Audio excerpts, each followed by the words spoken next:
السلام علیکم ورحمۃ اللہ وبرکاتہ نحمده ونصلی علی رسولہ الکریم اما بعد فاعوذ باللہ من الشیطان الرجیم بسم اللہ الرحمن الرحیم۔ آج ہم مخرج نمبر 10 پڑھیں گے۔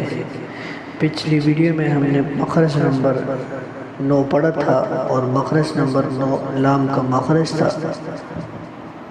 اگر آپ ہمارے اس چینل پر نئے ہیں اور آپ نے پچھلی ویڈیو نہیں دیکھی تو آپ جا کر پہلے وہ ویڈیو دیکھیں تاکہ آپ کو تجوید کو سمجھنے میں آسانی بھی ہو۔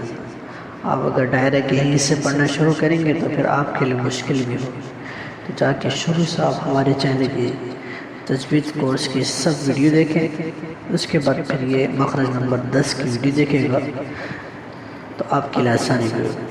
اور اگر آپ ہمارے اس چینل پہ نئے ہیں تو ہمارے اس چینل کو سبسکرائب بھی کر دیں تاکہ آپ خود بخود آپ کو یوٹیوب پر ویڈیو ملتی رہیں۔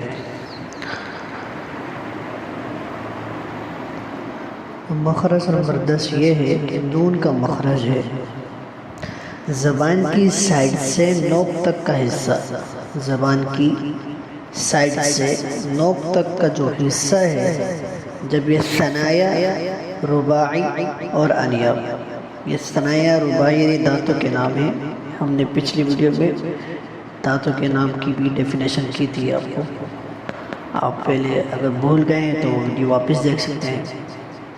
تو ثنایا رباعی اور انیاب ان تینوں دانتوں کے مسوڑوں سے لگے تو یہاں سے نون ادا ہوتا ہے۔ شیشے کو سامنے رکھے گا اور چیک کرے گا اپنے لیٹر کہ میرا یہ جو لیٹر ہے صحیح ادا ہو رہا ہے یا نہیں۔ نون نون۔ انشاءاللہ ہم اپنی نیکسٹ ویڈیو میں مخرج نمبر 11 بتائیں گے، تو انشاءاللہ بہت جلد آپ کے پاس حاضر ہوں گے ایک اور نئی ویڈیو کے ساتھ۔ آپ ہمارے چینل کو سبسکرائب کر دیں تاکہ آپ کو بر وقت ویڈیو مل سکے۔ جزاک اللہ خیر۔ السلام علیکم ورحمۃ اللہ وبرکاتہ۔